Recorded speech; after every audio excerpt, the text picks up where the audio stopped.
കഴിഞ്ഞിട്ടില്ല. ആ ഹാഫിളീങ്ങൾ ഓതുന്നത് ഞാൻ കുറച്ചു നേരം അവരെ ഇടയിലൊന്ന് ഇരുന്ന് കേട്ടോട്ടെ. ഞാൻ പറഞ്ഞു, മോനെ, കുട്ടികൾ പഠിക്കുന്നുണ്ടെങ്കിൽ പറയുന്നവർ അവരുടെ ശ്രദ്ധ മാറും. അതുകൊണ്ട് ഇൻഷാ അല്ലാഹ് പിന്നീട് ഒരിക്കലും നിനക്ക് ഓതുന്ന കേൾപ്പിച്ചു തരാം. താല്പര്യം വേണം മക്കളെ, താല്പര്യം വേണം സഹോദരങ്ങളെ. എല്ലാം നമ്മൾ പഠിച്ചു, എന്നിട്ടും അല്ലാഹുവിന്റെ ഖുർആൻ ഒരു തെറ്റില്ലാതെ ഒരു സൂറത്തുൽ ഫാത്തിഹ നമ്മൾ ഓതിയാൽ അതിനകത്ത് എത്ര തെറ്റുണ്ട്? തജ്വീദില്ല. ഖുർആൻ ഓതേണ്ടത് വറത്തിലിൽ ഖുർആന തർത്തീല, തജ്വീദോട് കൂടി ഖുർആൻ ഓതണം. നിങ്ങൾ എത്ര പേർക്ക് തജ്വീദോടെ ഖുർആൻ ഓതാൻ അറിയാം? പെണ്ണുങ്ങളെ എത്ര പെണ്ണുങ്ങൾക്ക് അറിയാം തജ്വീദോട് കൂടി ഖുർആൻ ഓതാൻ? നിങ്ങൾ ഇപ്പോഴും ഓതണത് ഫൽയതനാഫസിൽ മുതനാഫിസൂൻ ഫമിസാജുഹു ബിൻ തസ്രീം. നമ്മൾ ഇപ്പോഴും ഫൽയതനാഫസിൽ മുതനാഫിസൂൻ. ഇത്ര കൃത്യമായി ഞാൻ എന്റെ പ്രിയപ്പെട്ട സഹോദരങ്ങളോട് സഹോദരിമാരോട് ഈ വൈകിയ വേളയിലെ ഞാൻ നിങ്ങളോട് എന്റെ പ്രിയപ്പെട്ട സഹോദരിമാരോട് ഒരു കാര്യം ഓർമ്മപ്പെടുത്തുകയാ. നാളെ പടച്ചറപ്പിന് മുമ്പിൽ ഹിസാബ് നേരിടേണ്ടി വരുന്ന അള്ളാന്റെ അടുക്കൽ ഏറ്റവും വിചാരണ നേരിടേണ്ടി വരുന്നത് നിങ്ങൾ ഒരേ ഒരു കാരണത്താലാ. ആ കാരണമേറെന്നറിയോ? അത് നിങ്ങൾ തലമറക്കാത്ത കാരണത്താൽ മാത്രമല്ല, അന്യപുരുഷനോട് സംസാരിച്ച കാരണത്താലല്ല. എന്റെ പ്രിയപ്പെട്ട ഈങ്ങാപ്പുഴയിലെ പെങ്ങളെ, അങ്ങനെ വരെ പാരാവാരം പോലെ പരന്നു കിടക്കുന്ന ഏത് സമയത്ത് വന്നാലും താല്പര്യത്തോടെ കേൾക്കുന്നവരോട് അല്ലാഹു നിങ്ങൾക്ക് നൽകിയ വലിയൊരു അനുഗ്രഹത്തെ നിങ്ങൾ പാടാക്കിയതാ. ഹബീബായ നബി സല്ലല്ലാഹു അലൈഹി വസല്ലമ പറഞ്ഞു, ലോകത്തിലെ ഏറ്റവും വിലമതിക്കാൻ കഴിയാത്ത രണ്ട് അനുഗ്രഹങ്ങളുണ്ട്. അനുഗ്രഹത്തിന് വില നിശ്ചയിക്കാൻ കഴിയില്ല. അനുഗ്രഹത്തിന് വില നിശ്ചയിക്കാൻ കഴിയാത്ത അമൂല്യമായ അനുഗ്രഹമേറെന്നറിയോ?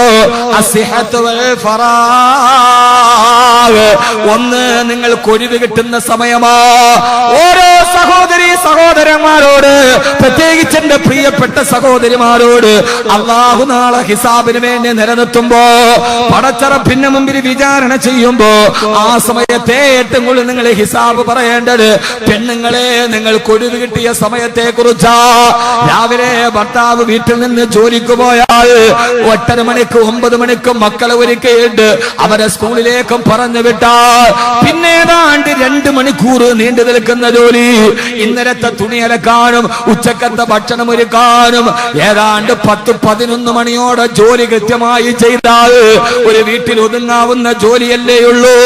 അതിന്റെ ഇടയിൽ FM കേൾക്കാതിരിക്കുകയും അതിന്റെ ഇടയിൽ പല ട്യൂണുകൾ മാറ്റാതിരിക്കുകയും വാട്സപ്പ് ഓണാക്കാതിരിക്കുകയും ചെയ്താൽ ഏതാണ്ട് 3 മണിക്കൂർ കൊണ്ട് തീരുന്ന വീട്ടുജോലിയാ ഉള്ളത്.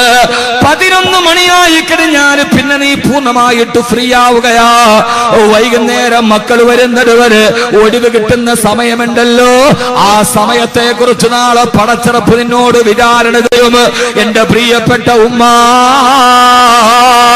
വാക്കവി എവിടെയൊക്കെ വഹ്ല് പറയുമ്പോഴും ഹാഫിളീങ്ങളെ കുറിച്ച് വഹ്ല് പറയുമ്പോ കയ്യിൽ കിടക്കുന്ന തരിവളകളും നീ കയ്യിൽ കിടക്കുന്ന മോതിരങ്ങളും ഒരു എന്റെ മക്കളെ ഹാഫിളീങ്ങളാവണം എന്ന് പൊട്ടിക്കരഞ്ഞ് ദുആ ചെയ്യിപ്പിക്കുന്ന, മക്കളെ ഹാഫിളാകണമെന്ന് ആഗ്രഹിക്കുന്ന പെണ്ണേ, നിനക്ക് ഹാഫിളാകണമെന്ന് എന്താ ആഗ്രഹം വരാത്തത്? എന്തേ നിനക്കൊന്ന് ഹാഫിളായി കൂടെ? അത് ഉസ്താദേ, എനിക്ക് 30 കഴിഞ്ഞ് 40 കഴിഞ്ഞ് മക്കൾ 3ആയി, കൂടെ ചക്കയുടെ കുരുതറിക്കണത് മാതിരി 3, 4, 5 മക്കളായി, എനിക്കിനി ഇതിനെ കഴിയില്ലാന്ന് പറയല്ല പെങ്ങളെ. ഞാനൊരു അനുഭവം പറയാ. 4 വർഷങ്ങൾക്ക് മുമ്പ് ഞാൻ സേവനം ചെയ്തിരിക്കുന്ന തിരുവനന്തപുരം സെൻട്രൽ ജുമാ മസ്ജിദില് എല്ലാ റമളാനിലും ഞാൻ സ്ത്രീകൾക്കൊരു ക്ലാസ് എടുക്കാറുണ്ട്. ധാരാളം അവിടുത്തെ സഹോദരിമാര് വന്നിട്ടുണ്ട്. അല്ലാഹു അവർക്കൊക്കെ അർഹമായ പ്രതിഫലം കൊടുക്കട്ടെ. അന്ന് ഞാൻ അവർക്ക് ക്ലാസ് എടുത്തിട്ട് അവരുടെ ഹിഫ്ളുൽ ഖുർആനിന് വേണ്ടി പൈസ പിരിക്കുമ്പോ സ്വർണ്ണ വളകളും താലിയും മാലയും എന്റെ വൈരൂര് തന്നവരോട് എല്ലാ സദസ്സിലും മറക്കാതെ ദുആ ചെയ്യുമെന്ന് ഞാൻ അവരോട് വാഗ്ദാനം ചെയ്തതാ. അല്ലാഹു സാക്ഷി, ആ വാഗ്ദാനം ഞാൻ ഇപ്പോഴും നിറവേറ്റുകയാണ്. അവർക്ക് അല്ലാഹു അർഹമായ പ്രതിഫലം നൽകട്ടെ.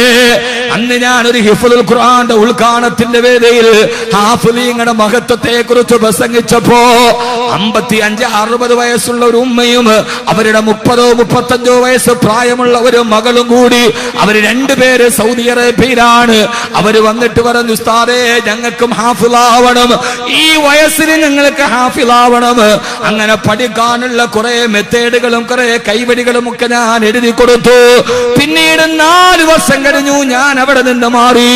ഒറ്റപ്പാലത്ത് ഞാൻ എന്റെ ഹിഫ്ളുൽ ഖുർആൻ എടുക്കുമ്പോ സൗദിയിലെ നമ്പറിൽ നിന്ന് കോൾ വരുന്നുണ്ട്.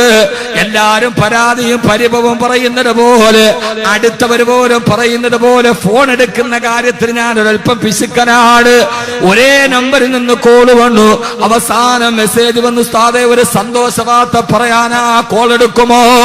അടുത്ത കോളിൽ ഞാൻ എടുക്കുമ്പോ വല്ലാഹി പടച്ചറപ്പിനെ തന്നെയാണ് സത്യം.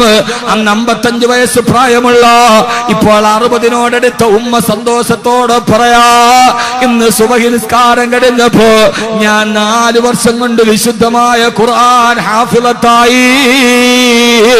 സൗദി അറേബ്യയിൽ താമസിക്കുമ്പോ അത് കഴിഞ്ഞ് നാട്ടിലേക്ക് തിരിച്ചു വരുമ്പോ എനിക്ക് ഒഴിവ് കിട്ടിയ സമയത്തിലെ ഹാഫിളത്തായ പെണ്ണിനെ വീട്ടിൽ വിളിച്ചു വരുത്തി ഞാനല്ലാന്റെ ഖുർആൻ മനഃപ്പാഠമാക്കി.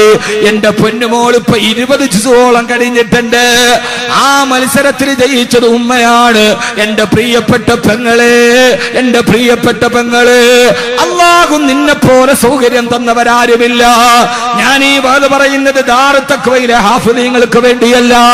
ഞാൻ ഇതേവരെ പറയുന്നത് ഫൈസികൾക്കും ഏതെങ്കിലും ഹുദവികൾക്കും വേണ്ടിയല്ല. ഞാൻ ഈ പറയുന്നത് എന്നെ കേൾക്കാൻ എന്റെ പെങ്ങൾക്ക് വേണ്ടിയാ. അല്ലാഹു നിനക്ക് ഒഴിവ് തന്ന സമയത്തിരുന്ന് ഖുർആനൊന്ന് കാണാതെ പഠിക്കാ, തജ്വീദോടെ ഓതാൻ പഠിക്കാ. നിങ്ങൾക്കറിയുമോ ലോകത്തിലെ ഏറ്റവും വലിയ മുസ്ലിം രാഷ്ട്രങ്ങളിൽ ജനസംഖ്യയിൽ നിൽക്കുന്ന ഇന്തോനേഷ്യയിൽ പെൺകുട്ടികളെ കല്യാണം ആലോചിച്ചു പോകുമ്പോ ആ പെൺകുട്ടി തന്നെ കെട്ടാമെന്ന ചെറുക്കനോട് മഹർ ചോദിച്ചത് എന്തെന്നറിയോ? നിനക്കെന്ത് മഹറാവേണ്ടത്? കാളിയോടാ ഇന്തോനേഷ്യയിലെ തൊലിവെളുത്ത പെണ്ണ് പറഞ്ഞത്, പുതിയ ആപ്പിളയോട് സൂറത്ത് റഹ്മാൻ കാണാതെ പാരായണം ചെയ്ത് കേൾപ്പിക്കണം. സൂറത്ത് റഹ്മാൻ കാണാതെ പാരായണം ചെയ്യുന്ന പുതിയ പെണ്ണ് മഹറിന് മൂല്യം നിശ്ചയിച്ചപ്പോ പുതിയ ആപ്പിള ചില്ലറക്കാരനല്ല, പുതിയ ആപ്പിള ചില്ലറക്കാരനല്ല. നിന്നെ പോലെ ഫേസ്ബുക്കും വാട്സപ്പുമായി ലോകത്തെ പരിഹസിക്കാൻ നിൽക്കുന്നവരല്ല. കല്യാണ സദസ്സിന് തജ്വീദോടെ പുതിയ ആപ്പിള അർ-റഹ്മാനു അല്ലമൽ ഖുർആൻ വിശുദ്ധമായ സൂറത്ത് റഹ്മാൻ പാരായണം ചെയ്തിട്ട് കാല് കയ്യിൽ പിടിച്ചിട്ട് എന്ന് പറഞ്ഞു കൊടുക്കുന്ന കല്യാണമാണ് ഇന്തോനേഷ്യയിൽ നടക്കുന്നത്. അവിടെ ഹാഫിളത്തായ പെൺകുട്ടികൾക്ക് വലിയ ഡിമാൻഡാ. ഇങ്ങാപ്പുഴയിലെ പെങ്ങളെ വാക്കവിയുടെ വേല കെട്ടിട്ട് വെറുതെ 2 മണിക്കൂർ കഴിഞ്ഞ് തിരിച്ചു പോകണ്ട. അല്ലാഹു നിനക്ക് ധാരാളം ഒഴിവ് സമയം തന്നിട്ടുണ്ട്. ആ ഒഴിവ് സമയത്തിൽ ലോകചരിത്രത്തെ വിസ്മയിപ്പിച്ച നാലപ്പാട് തറവാട്ടിലെ ചന്ദനക്കട്ടിൽ ചാടിയിരുന്നിട്ട് സാഹിത്യത്തിന് അക്ഷരശ്ലോകം കൊണ്ട് ലോകത്ത് വിറപ്പ് ലഭിച്ച മാധവിക്കുട്ടി കമലാസുറയായി തിരുവനന്തപുരം പാളയംപള്ളിയുടെ മഹാഗണിയുടെ ചുവട്ടിൽ കിടന്നുറങ്ങുന്നുവെങ്കിൽ എന്റെ പെങ്ങളെ നിനക്കൊന്ന് ശ്രമിച്ചുകൂടാ? ഒരു ദിവസം 10 ആയത്ത് നിനക്ക് കാണാതെ പഠിച്ചുകൂടെ? 10 ആയത്തുകൾ എന്റെ സഹോദരിമാരോട് അല്ലാഹുവിന്റെ മുമ്പിൽ ആണുങ്ങളെക്കാളേറെ ഹിസാബ് നേരിടേണ്ടത് നിങ്ങളാണ്. കാരണം ഒഴിവ് കിട്ടുന്ന സമയത്തെ കുറിച്ചാണ് കൂടുതൽ ഹിസാബുള്ളത്. അല്ലാഹു നമുക്ക് ബോധം തരട്ടെ. ആ സമയത്ത് സീരിയല് കാണാതെ, നിന്റെ ഈ ഒടുക്കത്തെ സീരിയല് കാണാതെ, ഈ സംഗീതത്തിന്റെ വിപ്ലവം കാണാതെ ആ സമയത്ത് നിനക്ക് ഖുർആൻ പഠിച്ചുകൂടെ? നിനക്ക് ഖുർആൻ പഠിച്ചുകൂടെ? ഏറ്റവും കൂടുതൽ ഒഴിവ് സമയം കിട്ടുന്നത് പെണ്ണുങ്ങൾക്കാണ്. പെണ്ണുങ്ങൾ നാളെ പരലോകത്തെ ഏറ്റവും കൂടുതൽ ഹിസാബ് ആണുങ്ങളെക്കാൾ നിങ്ങൾ കൊടുക്കേണ്ടി വരും. കാരണം വിലമതിക്കാൻ കഴിയാത്ത അനുഗ്രഹം പാഴാക്കി കളയുന്നത് പെണ്ണാണ്. നീ ഇതൊക്കെ വാല് പറഞ്ഞില്ലെങ്കിൽ ആരാ പറയാ? അല്ലാഹു തൗഫീക്ക് നൽകട്ടെ. ഏതെങ്കിലും പെണ്ണുങ്ങൾക്ക് ഒരു ആഗ്രഹം ഉണ്ടായാൽ 7 മണിയാകുമ്പോൾ ഇപ്പൊ കുട്ടികൾ സ്കൂളിൽ പോകും. 7 മണിയാകുമ്പോൾ കുട്ടികൾ സ്കൂളിൽ പോകും. ഒരു 8-8:30 ആകുമ്പോ ഭർത്താക്കന്മാരും പോകും. ചില ആളുകളൊക്കെ സുബൈക്ക് മുമ്പേ പോയി അതാബീന്ന് രക്ഷപ്പെടാൻ. പടച്ചോനെ, അവൾ എഴുന്നേൽക്ക് മുഖം കാണുന്നതിന് മുമ്പേ സുബൈക്ക് മുമ്പേ പോണവരുണ്ട്. പോയാൽ ഏതായാലും അവര് തിരിച്ചു വരുമ്പോ വൈകുന്നേരം ആവും. മക്കൾ വരുമ്പോ ഏതായാലും നിങ്ങളൊന്ന് നോക്കിയാൽ 8 മണിക്ക് കുട്ടികൾ പോയാൽ പിന്നെ നിങ്ങളുടെ ഒരു ജോലി എന്ന് പറഞ്ഞാൽ തലേ ദിവസത്തെ തുണി അലക്കുക, ഒന്ന് ഉച്ചക്കത്തേക്ക് ഭർത്താവിനും മക്കൾക്കുമുള്ള ഭക്ഷണം ഉണ്ടാക്കുക. അതിപ്പോ ഡിന്നറും ഈ ടേബിൾ മുഴുവൻ നിറയ്ക്കേണ്ട കാര്യമില്ലല്ലോ. മലപ്പുറംകാരെ നിങ്ങളെയൊക്കെ സംബന്ധിച്ചോളം വളരെ എളുപ്പമാണ്. ഒരു വെള്ളച്ചോറും വെക്കുക, പിന്നെ പപ്പടവും കാച്ചുക, പിന്നെ അള്ളാഹുവിന്റെ തൗഫീഖ് കൊണ്ട് ഒരു ആവിയൽ, ഒരു കഞ്ഞി, ഒരു കൂട്ടാനുണ്ട്. അതിന്റെ പേരെന്താ? ഇല്ല മാവുൽ ഹയാത്ത് മാതിരി ഒരുമാതിരി ഒരു കട്ടിയില്ലാത്ത വെള്ളത്തിൽ മുരിങ്ങയുടെ ഇലയിട്ടിട്ട് ഒരു കറിയുണ്ട് മലപ്പുറത്ത്. ഇവിടെ ഉണ്ട്. അത് എന്താ പറയുന്നത്? താളിച്ച കറി. എന്താ പേര് പറയാ? ഇല്ല, മിനറൽ വാട്ടറിന് 5 ലിറ്ററിന്റെ കുപ്പിക്കകത്ത് മുരിങ്ങയിലിട്ടമാരി ഒരു കറിയുണ്ട്. എന്തായാലും അതിനെ താളിച്ച കറിയാ, താളിപ്പ്. ഇല്ല, അതിന് മത്തിനൊന്നുമില്ല, ഷറഹ് മാത്രമേ ഉള്ളൂ. മത്തിനൊന്നും ഇതിനകത്ത് ഉണ്ടാവില്ല. ആ ഒരു കറി ഉണ്ടാക്കി 2 മീനും പൊരിച്ചാൽ 2 ചാളയും പൊരിച്ചാൽ കാര്യം തീർന്നു. പിന്നെ വീടൊന്ന് വൃത്തിയാക്കി അത്യാവശ്യം ഇന്നലെ ഉടുത്ത വസ്ത്രങ്ങളൊക്കെ കഴുകി തിരിച്ചെത്തിയാൽ, അത്യാവശ്യം എല്ലാവർക്കും വാഷിംഗ് മെഷീൻ ഉണ്ട്, ഒരു 11 മണിയോടുകൂടി പണി അവസാനിക്കും. 11 മണിക്കൊന്ന് പോയി അടിച്ച് നനച്ച് കുളിച്ച് ഒന്ന് ഉറങ്ങി വന്നൊരു നല്ല സുന്ദരി കുട്ടി അടിച്ചൊരു പൗഡറൊക്കെ ഇട്ട് ഉളവൊക്കെ എടുത്ത് ഒന്ന് ദുഹായി നിസ്കരിച്ചിട്ട് അങ്ങോട്ട് ഇരുന്നാൽ പിന്നെ 4 മണി വരെ ഫ്രീ ആണ്. ആ സമയത്തൊരു സീരിയലോ ഇടയ്ക്കൊരു മ്യൂസിക് പ്രോഗ്രാമില് ഞാൻ ഈങ്ങാപ്പുഴയെന്ന് സുബൈദാണ്, എനിക്ക് ഇന്ന പാട്ട് വെച്ചു കൊടുക്കണം. അമ്മാതിരി പരിപാടിക്കൊക്കെ പോകാതിരുന്നാൽ, ഇന്നിപ്പോ എല്ലാരും പരിപാടി അതാണ്. റേഡിയോ സ്റ്റേഷന് FM വിളിയോട് വിളി, ഹലോ ആരാണ്? ഞാൻ അബ്ദുൽ ഖാദറാണ്, എനിക്ക് ഇന്ന സിനിമയിലെ പാട്ട് വെച്ച് അയാൾ കിതക്കിയാണ്. അപ്പൊ അവതാരകൻ പറഞ്ഞു, കിതക്കാതെ നിങ്ങൾ പറയും, എനിക്കത് പെട്ടെന്ന് വെച്ച് തരണം. അപ്പൊ ഇയാൾ നിന്ന് കിതക്കിയാണ്, നിങ്ങൾ കിതക്കാതെ പറയും, ഞാനത് വെച്ച് തരാം ഒരു 10 മിനിറ്റ്. അത് പറ്റത്തില്ല, പള്ളിയിൽ ഇക്കാമത്ത് കൊടുക്കാറായി, ഞാൻ നിസ്കാരത്തിന് പോയിക്കൊണ്ടിരിക്കുകയാണ്.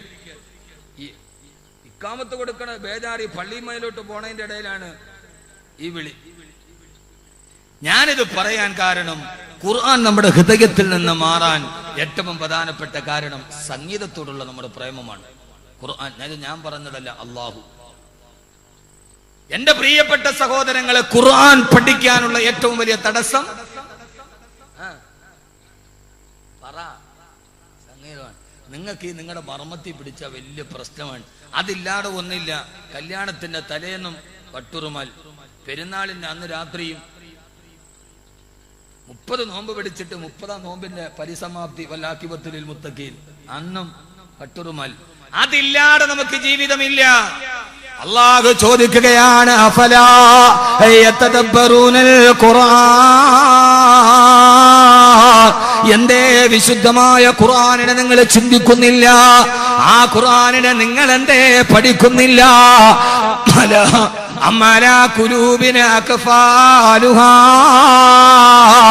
ആരാണ് നിങ്ങളുടെ ഹൃദയത്തിന് താഴിട്ട് പൂട്ടിയത്? ഈ ഖുർആൻ ഹൃദയത്തിൽ ഇറങ്ങാതെ ആരാണ് നിങ്ങളുടെ ഹൃദയത്തിന് താഴിട്ട് പൂട്ടിയത്? ആരോ നമ്മുടെ ഹൃദയത്തിന് താഴിട്ടിട്ടുണ്ട്. ആ താടിനെ നമ്മൾ വലിച്ചെറിയണം. എന്താണ് ആ താഴ്? ആരോ നമ്മുടെ ഹൃദയത്തെ ഇച്ചിരി വെള്ളം തരി, ഒടിച്ചു വെച്ച വെള്ളം മൂടി വെക്കാൻ ഇതെന്താ സംശയമാണ്? കുടിക്കാനുള്ള വെള്ളം നമുക്കറിയണ്ടേ? അള്ളാഹു തൗഫീക്ക് നൽകട്ടെ. ഒന്ന് ആമീൻ പറഞ്ഞ് സഹകരിക്കാൻ അള്ളാഹു തൗഫീക്ക് നൽകട്ടെ. വളരെ പ്രധാനപ്പെട്ട 1-2 കാര്യം പറയാനുണ്ട്, സമയമായിപ്പോയല്ലോ. നമ്മുടെ ഹൃദയത്തെ താഴിട്ട് പൂട്ടിയത് ആരാണ് എന്ന് അള്ളാഹു ചോദിക്കുക. ആരാ നിങ്ങളുടെ ഹൃദയത്തെ താഴിട്ട് പൂട്ടിയത്? ഒരു കാര്യം ഞാൻ പറയാം. ആദരവായ പ്രവാചകൻ നബി മുഹമ്മദ് മുസ്തഫ സല്ലല്ലാഹു അലൈഹി വസല്ലം ഖുർആനുമായി ഉക്കാല ചന്തയിലിരുന്ന് ഖുർആൻ ഓതി. ചന്തയിൽ സാധനം വാങ്ങിക്കുന്ന വരുന്ന ആളുകൾ മുഴുവനും ഖുർആൻ കേട്ടിട്ട് പ്രവാചകന്റെ മുമ്പിൽ അസ്ത്രപ്രജ്ഞരായി. 100 കണക്കിന് ആളുകൾ മുസ്ലിമീങ്ങളായി. അങ്ങനെ ഖുർആൻ കേട്ടിട്ട് 100 കണക്കിന് ആളുകൾ മുസ്ലിമീങ്ങളായപ്പോ അവിടുത്തെ അബൂജഹലിന്റെ നേതൃത്വത്തിൽ മക്കാ ഖുറൈശികൾ ദാറുൻ നദ്വയിൽ ഒരു സർവകക്ഷി യോഗം വിളിച്ചു. എന്നിട്ട് അവിടെ വെച്ച് പറഞ്ഞു, മുഹമ്മദിന്റെ ഖുർആനിനെ ശ്രദ്ധിച്ച് കേൾക്കണേ. എന്ന് മുതലാണ് സീരിയൽ തുടങ്ങിയെന്നാണ് ഞാൻ പറയാൻ പോണത്. പെണ്ണുങ്ങൾ കേൾക്കി എന്ന് മുതലാണ് സീരിയലും കഥാപ്രസംഗവും ഈ ഉറുമാലും ഈ ഉമ്മാമ്പടവും തുടങ്ങിയത്? ഞാനതിന്റെ ചരിത്രം പറയാ. ഇനി ഇതിനകത്ത് ട്രോളണവന്മാര് ട്രോളിക്കോളി. എടാ ഇത് കട്ട് ചെയ്ത് നാളെ ഇട്ട് കൊടുക്കണം കേട്ടോ, അവന്മാര് ട്രോളിട്ട്. ഇതെന്നാ തുടങ്ങിയത്? തുടങ്ങിയത് സർവകക്ഷി യോഗം വിളിച്ചു. ആര്? അബൂജഹലും കൂട്ടരും ദാറുൻ നദ്വയിൽ. അധ്യക്ഷൻ അബൂജഹൽ,